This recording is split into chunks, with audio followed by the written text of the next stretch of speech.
আসসালামু আলাইকুম। ভিডিওর যে হেডিং সহজে হজ উমরা, আসলে আমাদের দেশ থেকে যারাই হজ উমরায় যান বেশিরভাগ বয়স্ক যান, সেক্ষেত্রে ওনাদের জন্য অনেক লম্বা পথ হাঁটা সব কিছু মিলিয়ে অনেক সময় একটু আরামদায়ক হয় না। তো সেটা সহজে কিভাবে হজ উমরা মানুষ করতে পারে, যদি নতুন একটা জায়গায় যে আগের থেকে এই সম্পর্কে জানা থাকে তাহলে তাদের জন্য অনেক সুবিধা হবে। এই জন্যে জাস্ট একটা পরিচিতিমূলক এই যে নিয়ত ওখানে আছে যে আল্লাহ আমি হজ বা উমরা নিয়ত করিতেছি, আমার জন্য সেটা সহজ করুন এবং কবুল করুন। তাই থেকে অনেকেই যে প্যাকেজ আছে, প্যাকেজে খাওয়ার ব্যবস্থা, থাকার ব্যবস্থা কি হবে বা যাতায়াত কী হবে, অথবা সময়ের সাথে তাদের সামঞ্জস্য হয় না, তারা হয়তো সংক্ষেপে বা লম্বা সময় নিয়ে থাকতে চান বা সংক্ষেপে চলে আসতে চান। তো তাদের ক্ষেত্রে ব্যক্তিগতভাবে কিভাবে এই উমরার আয়োজন করতে পারেন, খরচ কি হতে পারে, সেইগুলো নিয়ে আমি আলোচনা করব। সর্বনিম্ন 2 লাখ থেকে 3 লাখ পর্যন্ত আপনারা ব্যবস্থা করতে পারেন। এবং তারপরে প্রথম যে কাজটা সেটা হলো যে টিকিটের ব্যবস্থা করা। টিকিট আসলে আপনারা যদি booking.com বা কোনো ওয়েবসাইট থেকে আপনারা যে টিকিটের জন্য সার্চ করেন, সেক্ষেত্রে আমি মনে করি যে সাধারণত রিটার্ন টিকিট অনেক সময় কম হয়। যে জেদ্দাতেই গেলেন, জেদ্দার থেকে ফিরে আসলেন, যে মক্কাতে তো এয়ারপোর্ট নেই, যেতে হবে জেদ্দায়, অথবা মদিনায় গেলেন, মদিনা থেকে ফিরে আসলেন, সেটা হলো রিটার্ন। আবার যদি এরকমও করতে পারেন যে জেদ্দায় গেলেন, মদিনা দিয়ে ফিরে আসলেন, আবার মদিনায় গেলেন, জেদ্দা দিয়ে ফিরে আর রিটার্ন, সেটা সিলেক্ট করতে পারেন। তারপরের আর যে বিষয়গুলো আছে, ডাইরেক্ট ফ্লাইটও দেখাবে, ইনডাইরেক্ট ফ্লাইটও দেখাবে, ট্রানজিট ফ্লাইটও দেখাবে। তো ডাইরেক্ট ফ্লাইটের একটু খরচ বেশি। Direct flight Saudi airlines, Bangladesh airlines, US Bangla বা এই ধরনের ফ্লাইটে ডাইরেক্ট যেতে পারেন। তবে ফ্লাইটের দাম সাধারণত ইন্টারন্যাশনাল ট্রাভেলে, যেটা উইন্টারে অর্থাৎ নভেম্বর থেকে ফেব্রুয়ারি পর্যন্ত খরচটা বেশি থাকে। ফ্লাইট এবং হোটেল দুটোটাই, অন্যান্য সময় কম থাকে। আবার আরেক ক্ষেত্রে যেমন এয়ার আরাবিয়া, তারা কিন্তু বছরের সেপ্টেম্বর অক্টোবরে একটা অফার দিয়ে থাকে যে খুব কম খরচে আপনার বিভিন্ন দেশে ফ্লাই করার। সেক্ষেত্রেও আপনি এইভাবেও নিতে পারেন। তবে আপনাকে যে ইনডাইরেক্ট ফ্লাইটগুলি দেখাবে, যে লাল পাখির যেই লোগোটা, সেটা হলো এয়ার আরাবিয়া। সেটা হয়তো শারজাতে 1 ঘন্টার একটা ট্রানজিট থাকবে, তারপরে 2 ফ্লাইটের মাঝখানে 1 ঘন্টা। তারপরে আছে সালাম এয়ারওয়েজ, জাজিরা এয়ারওয়েজ, জাজিরা কুয়েতে যাবে, এইভাবে কাতার এয়ারওয়েজ আছে। হ্যাঁ, বিভিন্নভাবে আপনি যেতে পারেন। আরও এই সৌদি আরবের আশেপাশের বিভিন্ন দেশ থেকে আপনি ট্রানজিট নিয়ে আপনি টিকিটটা নিতে পারেন।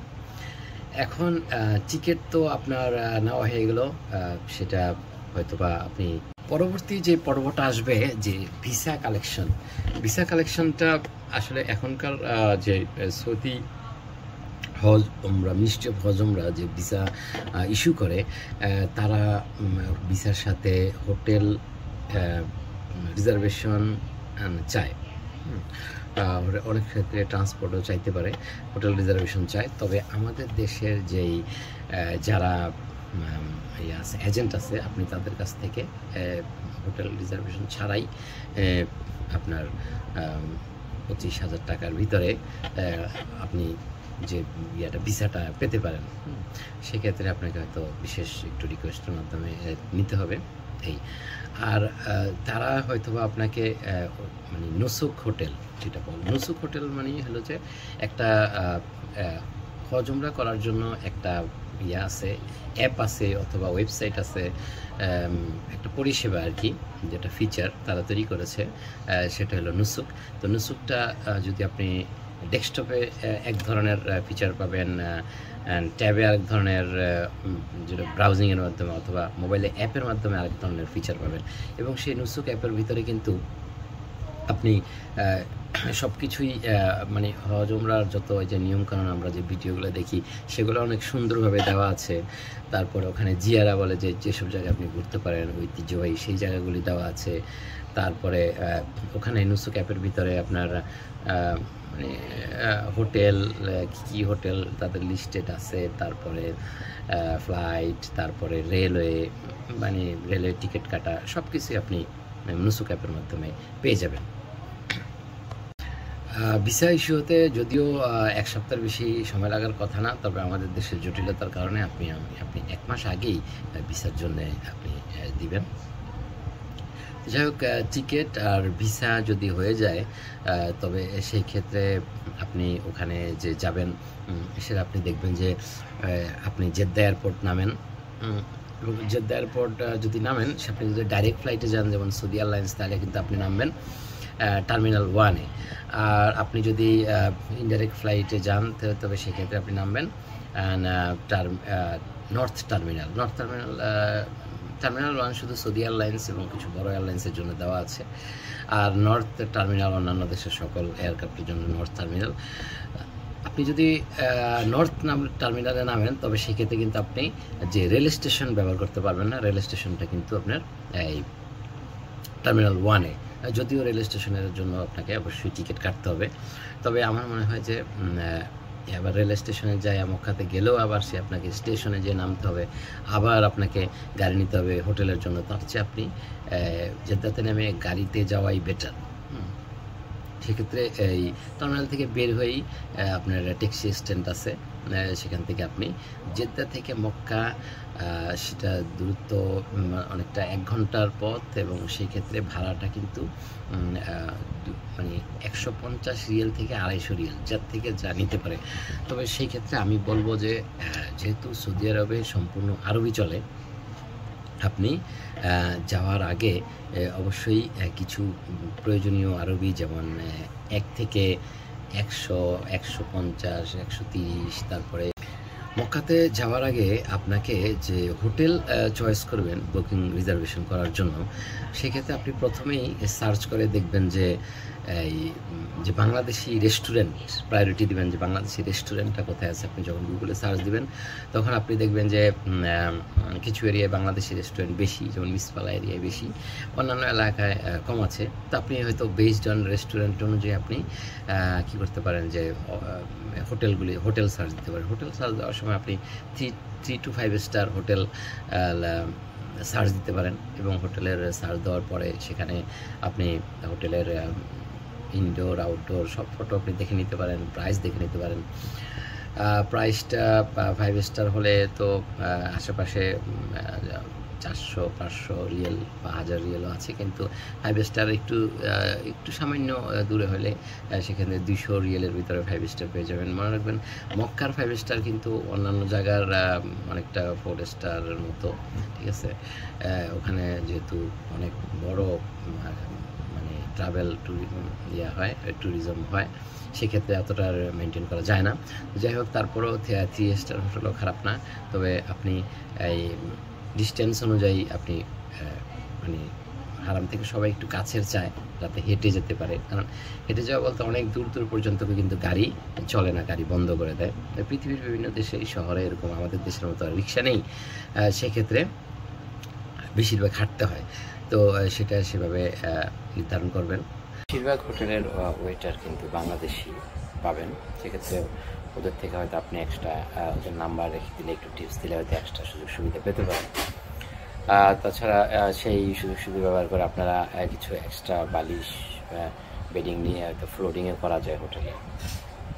তাছাড়া 2টা বেড মিলিয়ে কিন্তু 3 জন শোয়া যায় অনেক সময়।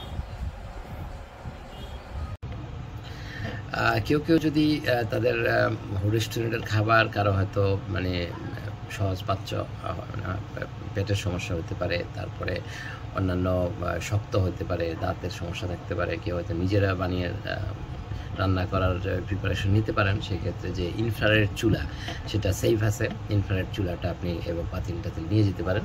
তবে এই আপনি যখন যা কিছু নেবেন, অনেকের বালিশের সমস্যা হয়, বালিশও নিয়ে নিতে পারেন। যা কিছু নেবেন সব কিছু কিন্তু ওজন করে নেবেন।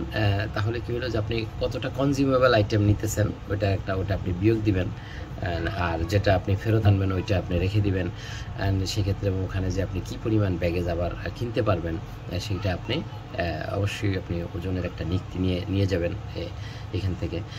ওখানে পাওয়া যায় টাকা পয়সা নিয়ে যাবেন, যেমন আপনি 2000 রিয়েল পর্যন্ত মানে টিকিট হোটেল পরেও বুকিং টুকিং সব কিছু দেওয়ার পরেও 1000 থেকে 2000 রিয়েল অবশ্যই সাথে করে নিয়ে যাবেন। আপনি যদি শীতে ওমরা করেন তবে এহরামের কাপড়টা একটু মোটা দেখে কিনবেন, যেটা বিদেশে পাওয়া যায়, বাংলাদেশে পাওয়া যায় কিনা জানি না।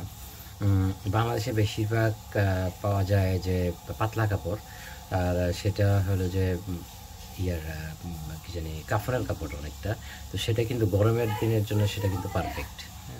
গরমের দিনের জন্য পারফেক্ট। আবার আরেকটা বিষয় আছে যে সাফা মারোয়া সম্পূর্ণ কভার করা এবং সেই জায়গাটা কিন্তু ঠান্ডা লাগে, এসি দেওয়া। আবার ইয়েতে মক্কাটা কিন্তু ওপেন, সেক্ষেত্রে ধরেন দিনের বেলা একটু গরম লাগতে পারে বা শীতের দিনে ঠান্ডা লাগতে পারে, তো সেই হিসাবে আপনার পরিবেশের উপর নির্ভর করে আপনি কিন্তু এহরামের কাপড়টা চয়েস করবেন। এহরাম বাঁধার জন্য আপনি আপনার যদি ট্রানজিট ফ্লাইট থেকে সেই ফ্লাইটে সেখানে যদি পর্যাপ্ত সময় থাকে সেখানে আপনি এহরাম পরে নিতে পারেন, গোসল তো করে যাবেন, সেখানে শুধু কাপড়টা চেঞ্জ করে নিলেন। আর যদি আপনি দেশের থেকে পরে যেতে পারেন সেটাও ভালো, অথবা আপনি জেদ্দা পৌঁছে পরের দিন আপনি যেই আয়সা মস্ক যেটা 30 মিনিটের দূরত্ব, আপ ডাউন 50 রিয়াল ভাড়া, যে হোটেল থেকে আয়সা মসজিদে নিয়ে যাবে এবং সেখান থেকে মসজিদে হারামে নিয়ে যাবে, 50 রিয়াল নেবে।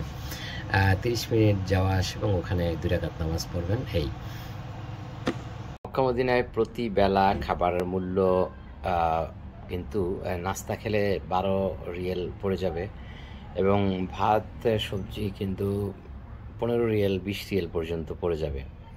সেক্ষেত্রে আপনারা যে আসলে প্রত্যেক বেলা তো আসলে খাওয়া অনেক সময় হবেও না, হয়তো স্যান্ডউইচ বা অন্য কিছু মাঝে মধ্যে ভাতের পরিবর্তে খাওয়া হবে, তবে খরচটা অলমোস্ট এরকমই প্রতি বেলায়। এবং বাংলাদেশি খাবারের পাশাপাশি আপনারা ইয়েমেনি খাবার খেতে পারেন, ইয়েমেনি ভাতের সাথে সবজি আছে, আরবি খাবার খেতে পারেন। তারপরে ফাস্টফুড তো আছেই, তারপরে পাকিস্তানি পরোটা, রুটি, তারপরে ডাল, অন্যান্য এগুলো খেতে পারেন। অ্যান্ড আরবি মান্দি খেতে পারেন। আরেকটা যে বিষয়, ট্রেন বুকিং, মক্কা থেকে মদিনা অনেকে স্পিড ট্রেনে, অর্থাৎ যেটা 300 কিলোমিটার পার আওয়ার এবং মাঝখানে 4টে স্টপেজ থাকে, সেটা বুকিং করতে চান, সেক্ষেত্রে আপনি এখানে ট্রেনের একটা অ্যাপ আছে, HHR হারামেন রেল স্টেশন রেল এরকম, সেই অ্যাপটা ডাউনলোড করে আপনি বুকিংটা করে নিতে পারেন।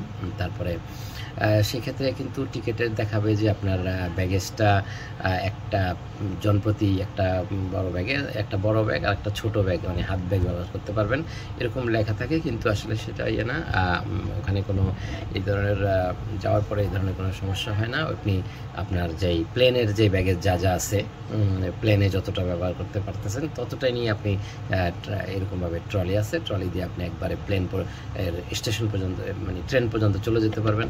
ট্রেনের ভিতরে সেখানে র্যাক আছে, র্যাকে আপনি আপনার ব্যাগ ঢোকার সাথে সাথে র্যাক আছে, র্যাকে আপনি আপনার ব্যাগগুলো রেখে আপনি সিটে বসে পড়বেন, কোনো সমস্যা নেই। যদি বাসে যান সেটাও যেতে পারেন। বাসে হয়তো ট্রেনে 3 ঘন্টা 3.5 ঘন্টা লাগে, বাসে হয়তো 4 ঘন্টার মতো লাগে। এই ট্রেনের টিকিটটা 180 রিয়াল পর্যন্ত এবং 220 রিয়াল পর্যন্ত হয়ে থাকে সময় অনুযায়ী। যদি অনেক সময় যে জুমার দিনে, জুমার একটু আগে, মানে জুমারটা ধরার জন্য অনেকে সেভাবে, এই জন্য একটু বেশি থাকে। তারপরে কিছু প্রয়োজনীয় ভাষা যেমন রেস্টুরেন্ট, মাতাফ, হোটেলস, ফুন্দুক, তারপরে ট্যাক্সি, এইভাবে মানে কিছু প্রয়োজনীয় আরবি অবশ্যই শিখে নেবেন। মক্কা মদিনার পপুলার যে ট্যাক্সি রাইডগুলো আছে, উবার, করিম, তাছাড়া পিলগ্রিমেজ অ্যাপ, এই ধরনের কিছু লোকাল এবং পপুলার অ্যাপ আছে, সেটা জেনে নিন এবং সেটা যাওয়ার আগেই ডাউনলোড করে ইনস্টল করে আপনার ক্রেডিট কার্ডের সাথে অ্যাডজাস্ট করে নিয়ে যেতে পারেন।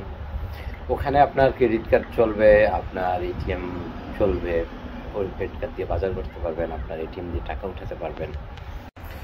যদি জেদ্দা এয়ারপোর্ট নামেন সেই ক্ষেত্রে যখন বের হবেন ঠিক সেই মুহূর্তে কিছু সৌদিয়ান ছেলে এবং মেয়ে তারা নুসুক জ্যাকেট পরা অবস্থায় তারা আপনাদেরকে আপনাদের ভিসা চেক করবে, আপনাদের বোর্ডিং পাস চেক করবে, ফটো তুলবে, তারা আপনাকে একটি ব্যারিকেডপূর্ণ এলাকায় নিয়ে বসাবে।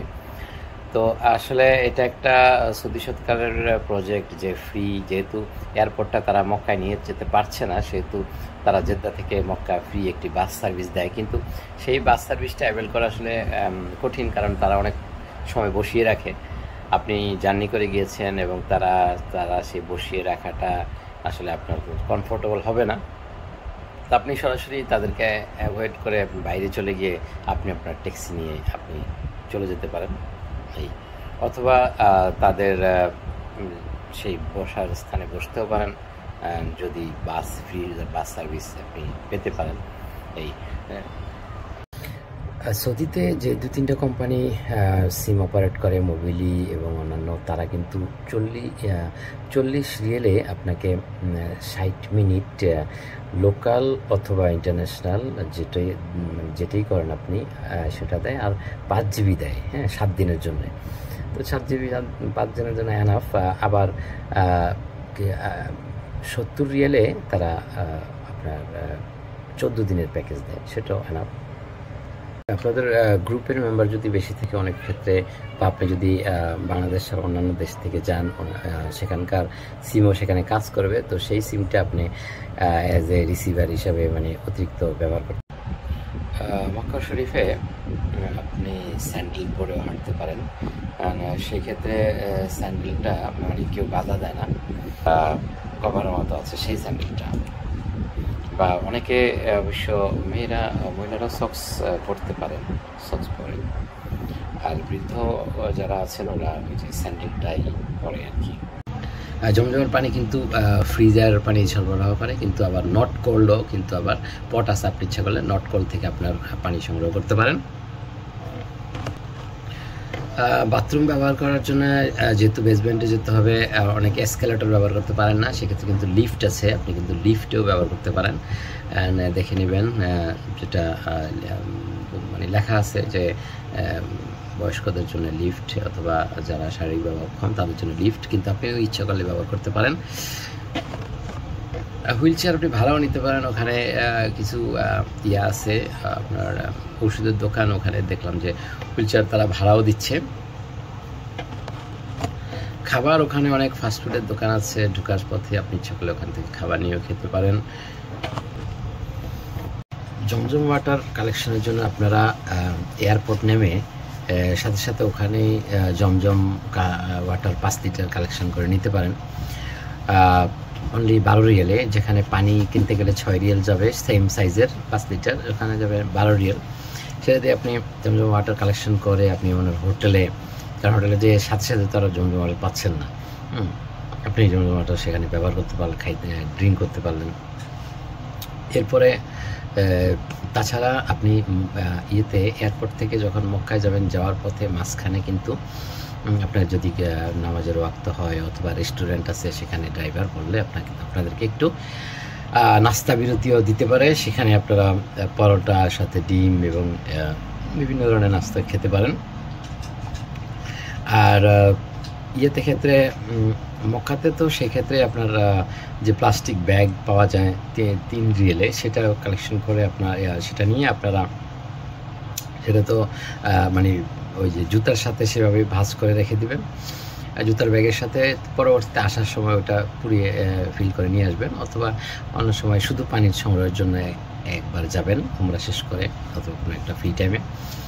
তারপরে এছাড়া যেটা করতে পারেন যে ফেরার সময় আপনারা যে এয়ারপোর্টে ঢোকার আগে, মক্কা বা মদিনায় যে এয়ারপোর্টে ঢোকার আগে ডান পাশে কিন্তু আপনারা এই জমজম ওয়াটার কালেকশন পয়েন্ট পাবেন।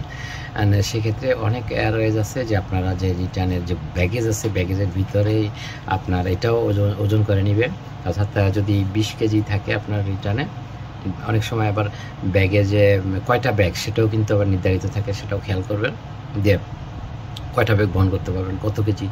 অনেক ক্ষেত্রে দেখা যাচ্ছে যে 5 লিটারের পানির ওজন কিন্তু 5 কেজি। তো অনেক সময় কিন্তু তারা যে 15 কেজি আপনার ব্যাগেজে এবং 5 কেজি আপনার পানির সাথে হিসাব করতে হবে। সেটা কিন্তু ছোটো এয়ারলাইন্সের ক্ষেত্রে অনেক সময় হয়, তবে বড় এয়ারলাইন্সের ক্ষেত্রে যেমন এমিরেটস, তারপরে এগুলা সৌদি এয়ারলাইন্স, তারা কিন্তু পানিটা আলাদা ওটা ধরে না।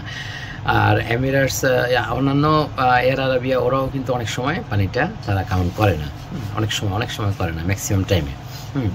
তো আমার মনে হয় যে আপনারা সেভাবে এটা নিয়ে টেনশন করার কোনো কারণ নেই। মক্কাতে যাতে হারিয়ে না যান, সেক্ষেত্রে আপনি কোন মানে গেটে দিয়ে ঢুকতেছেন, আপনারা যদি মানে 2-3 জন থাকেন, তাহলে হারিয়ে যাওয়ার পরে ঠিক কোন নাম্বার, অর্থাৎ যে নাম্বারগুলি থাকে সেই নাম্বারের দরজা, ওই পার্টিকুলার একটা নির্দিষ্ট জায়গায় অবশ্যই আগে মার্ক করে রাখবেন যে আমরা হারিয়ে গেলে ওখানে মিলিত হব, ওখানে থাকবো, যদি মোবাইল না থাকে এরকম। এবং আপনারা কোন গেটে নাম্বার দিয়ে ঢুকতেছেন সেটা খেয়াল রাখবেন অবশ্যই। এবং ঢোকার পরে আপনি যখন ওমরা শুরু করবেন, ওমরা শুরু করার ক্ষেত্রে কিন্তু আপনাকে যেই হজরে আসওয়াদ পাথরের যে কর্নার, সেখান থেকে শুরু করতে হবে। এবং সেখানেও কিন্তু আপনি ওমরা শুরু করার আগে সেখানেও কিন্তু গেট আছে, মানে ওখানে লেখা কিং আব্দুল আজিজ গেট বা ফাতা গেট অথবা ওমরা গেট, সেখানেও সাইনবোর্ড আছে। ওই সাইনবোর্ডগুলো ফলো করবেন, আপনি কোন দিক দিয়ে ঢুকতেছেন। এবং আপনারা যদি যেমন তওয়াফ করার পরে কাবার মাঝখানে কেউ হারিয়ে যায়, যে কোনো একটা পজিশন দেখিয়ে দিবেন যে আমরা এই সাইনবোর্ডের নিচে এখানে যে আবার সবাই দাঁড়াবো। হজরে আসওয়াদ পাথরের পূর্ব দিকটায় কিন্তু সূর্য উঠে। সেক্ষেত্রে সকালে গেলে আপনি একটা সাইড রোদ পাবেন, বিকালে আরেকটা সাইড রোদ পাবেন, দুপুরটায় অথবা সোজাসুজি রোদ পাবেন। তো যেহেতু হজরে আসওয়াদ পাথরের পূর্ব দিকেই সূর্য উঠে, সেই ক্ষেত্রে আমরা কিন্তু পশ্চিমের দিকে ফিরে, অর্থাৎ আমাদের দেশটা, আমরা কিন্তু সৌভাগ্যবান, আমাদের দেশটা কিন্তু হজরে আসওয়াদ পাথরের পিছনে, বরাবর পিছনে। পক্ষান্তরে মদিনাবাসী তারা কিন্তু তাদের উত্তরে হলো যে কাবা শরীফের যে উত্তরে হলো যে মদিনা, এবং মদিনাবাসী দক্ষিণে ফিরে নামাজ পড়েন। তওয়াফ করা অবস্থায় যদি আবার কারো অজু করা লাগে, সেক্ষেত্রে কিন্তু আপনাকে প্রায় আধা কিলোমিটার হেঁটে আবার বাইরে আসতে হবে এবং সেখান থেকে অজু করতে হবে। আবার আরেকটা সহজ আছে যে আপনি সাফা মারওয়া যেই ইয়েটা, সাফা মারওয়া, ওখানে মাঝখানে আপনি উজুর ব্যবস্থা আছে, আপনি সাফা মারওয়াটা কাছে আছে, আপনি সেখানে চলে যাবেন উজু করার জন্যে বা বাথরুমের জন্যে। অনেকে প্রশ্ন, কিউরিসিটি থাকে যে জমজমের কুয়াটা আসলে কোন দিকে। জমজমের কুয়াটা আসলে হাতিম যে বলে, হাতিমের ওই সাইডটাতে। আপনি আপনার পাশের স্ক্রিনে হয়তো দেখতে পাবেন, তারপরে সাফা মারওয়ার আর জায়গাটাও দেখতে পাবেন। আর যখনই আপনি মারওয়াতে যে আপনি যে শেষ করবেন আপনার সাই, এবং মারওয়াতে শেষ করার পরে ওখানে বেসমেন্ট দিয়ে আপনার ইয়ে আছে, কি জানি ট্যাক্সি স্ট্যান্ড আছে, আপনি সেখানে বেসমেন্টে ট্যাক্সি স্ট্যান্ড করে আপনি আপনার হোটেলে ফিরে আসতে পারবেন। সেটা কিন্তু অনেকেই জানে না। আবার আপনি তওয়াফ করলেন এবং সাই করবেন, মাঝখানে আপনি একটু ব্রেক নিতে চান, অথবা আপনি তওয়াফ সাই সব শেষ করে ব্রেক নিতে চান, একটু চেয়ারে বসতে চান, সেখানে চেয়ার রাখা আছে, আপনি ইচ্ছা করলে চেয়ার নিতে পারেন। আপনি বৃদ্ধ, আপনি সেভাবে পারতেছিলেন না, তা আপনার মানে মসজিদে ঢোকার আগেই, অর্থাৎ সেই যে টয়লেটগুলো আছে ঢুকতেই যেই মানে টয়লেটের নাম্বারগুলো দেওয়া আছে 6, 7 এভাবে, হ্যাঁ, যে রাস্তাগুলি ওখানে, কারণ মানুষ অনেক দূর থেকে এসে সাধারণত প্রথমে toilet free wheel chair collection point আছে, আপনার কাছে লাগেজ আছে, লাগেজ রাখার ব্যবস্থা আছে। তারপরে আপনি একটু সামনে আগে গেলেন, আপনি ওখানে ব্যাগ পাবেন, ব্যাগ কালেকশন আছে, সেখান থেকে আপনি জুতার জন্য ব্যাগ কালেকশন করলেন। ওখানে পানির ব্যবস্থা আছে, পানির মধ্যে আপনার মসজিদ আল হারাম থেকে rail station 20 Real, 25 Real, 15 Real. Mecca মসজিদ থেকে জেদ্দা স্টেশন, আবার মদিনা জেদ্দা স্টেশন থেকে মদিনা শরীফ সেটাও কিন্তু 30 রিয়াল বা 40 রিয়াল হবে এরকম। করিমে আরও কম আসবে, 25-30 রিয়াল এরকমই। আবার এয়ারপোর্টও কিন্তু এরকমই 25-30 রিয়াল। মসজিদ আল হারামে যখনই যান এহরামের কাপড় পরে যাবেন, কারণ অন্য কোনো ড্রেসে ওখানে সব জায়গায় ঢুকতে দেওয়া হয় না, অনেক বিড়ম্বনা পোহাতে হয়। এহরাম পরা অবস্থায় যে বেল্ট ব্যবহার করবেন সেই বেল্টের মাঝে হোটেলের কার্ড সহ আপনাদের যারা সঙ্গী সাথী থাকবেন সবার টেলিফোন নাম্বার সাথে 2টা খেজুর রাখবেন, কারণ অনেক সময় হাঁটতে হাঁটতে ক্লান্ত হয়ে গেলে সেক্ষেত্রে 2টা খেজুর কিন্তু অনেক ভালো শক্তিদায়ক হয়ে থাকে। এহরামের সময় মহিলাদের যেহেতু চেহারা খোলা রাখার একটা বিষয় আছে, সেক্ষেত্রে তারা বারান্দাওয়ালা ক্যাপ ব্যবহার করতে পারে। অনেকে আমি দেখেছি সেটা পরে বারান্দাওয়ালা ক্যাপ পরা, এবং সেটার মানে সাইড থেকে ওড়না দিয়ে 2 সাইড ঢাকা যায়, মানে এটা একটা সুবিধা। টাকার নোটগুলো সাধারণত আরবিতে লেখা থাকে, সেটা চেনার জন্য অপর প্রান্তে যে ইংরেজিতে লেখা সেভাবে টাকাগুলো ভাঁজ করে নেবেন, এবং তাতে টাকা ব্যবহার সুবিধা হবে, যে রিয়েল ব্যবহার সুবিধা হবে। মক্কা শরীফ বা মদিনা শরীফকে পিছনে রেখে ছবি তোলা বা লাইভে যাওয়া যতটা সম্ভব নিরুৎসাহিত করবেন নিজেকে, কারণ অনেক সময় দেখা যায় যে নামাজ চলাকালীন সময়ে মানুষ কিন্তু এই মক্কা শরীফকে পিছনে রেখে ছবি তোলে। আমি নিজে বলতে শুনেছি পুলিশদেরকে যে তোমরা কি মুসলমান, যে তোমার নামাজ চলতেছে কিন্তু তোমরা ছবি তুলতেছো। অনেকে আছেন আল্লাহর রহমতে মাল্টিপল টাইম উমরা করার সুযোগ হয়েছে, এবং আমি মনে করি যে পরবর্তীতে আপনার যদি সুযোগ থাকে আপনি নিজে না গিয়ে আপনার আত্মীয় স্বজন, অধীনস্থ কর্মচারী তাদেরকে সুযোগ করে দিন, অথবা আপনার যেই টাকা উমরাতে খরচ করবেন সেটা যদি গরিব মানুষের মাঝে বিলিয়ে দেন, আমি মনে করি যে 2 লাখ টাকা অন্তত 200 জন মানুষকে 1000 টাকা করে দেওয়া সম্ভব। বাংলাদেশে অনেক মানুষ আছে যারা রাতভর ইবাদত করছে 1000 টাকার জন্য।